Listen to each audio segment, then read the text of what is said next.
Dr. Wainmap. Mr. Speaker, obviously Labor has never understood the term discussion document. They have never understood that it's actually about hearing from the public, hearing in fact from the 35,000 people who wrote in either informed submission or otherwise, and then actually taking on board what they say. Now, you might wonder, why is it that Labor has so much difficulty understanding that concept of listening to the people? And the reason is exactly a 9-year dictatorship. And that was completely exemplified by the Electoral Finance Act. There were marches in the street, there were submissions, there was questions week after week in the Parliament, there was a whole campaign in the newspapers and the medias saying this was a fundamental breach of democratic principles. What did Labor do? Just boxed on, just crashed on. And the public could see the way they ignored the people, were contemptuous, in fact, of the public voice. Arrogant. And what a contrast that is to the current government, isn't it? What a contrast. We put out a discussion document which is, as it says, a discussion document. We listen to the people, we take on board the voice.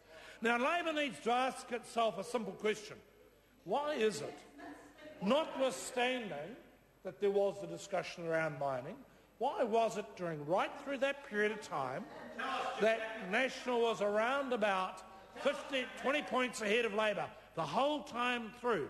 Because people had an intuitive sense that we were actually listening, that we were actually taking on board the public comment, that they understood that was a fundamental feature of this government. There had been enough examples, in fact, in a general sense, that the style of the John Key-led government is to take on board public concerns.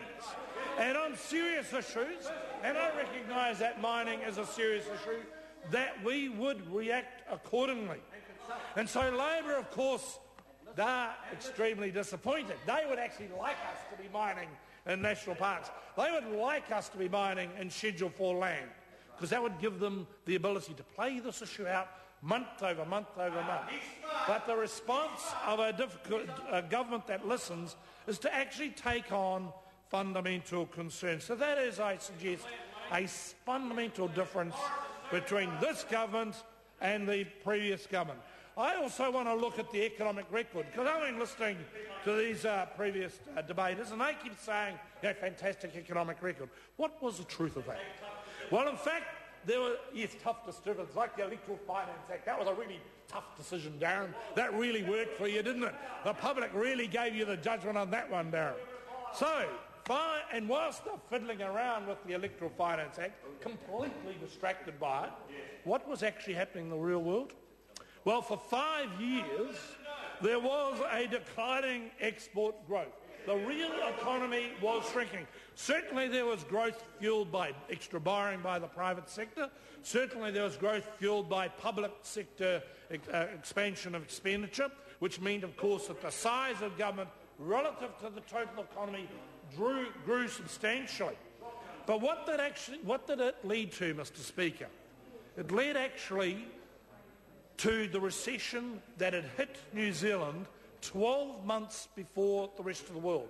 Why was that? We saw a succession of investment failures in New Zealand during 2007 and during 2008. We were already in negative growth before the change of government in 2000. We had preceded, in fact, the rest of the world by 1 year, easily forgotten because it's been subsumed in the broader global financial crisis. But that was a reality. And that is why so many New Zealanders were making another decision. That decision was to travel to Australia. People had seen better prospects because, frankly, the Australian economy was being better managed than the New Zealand economy. They're silent on that side now, aren't they? They know the truth of this. So National inherited years and years of mismanagement. We had to fix it. What have we done? Growth, a tax reform package entirely oriented around growth. The best tax reform package in 25 years. RMA reform, significant changes. infrastructure, roads and broadband, and of course the science and innovation package to cap it all off.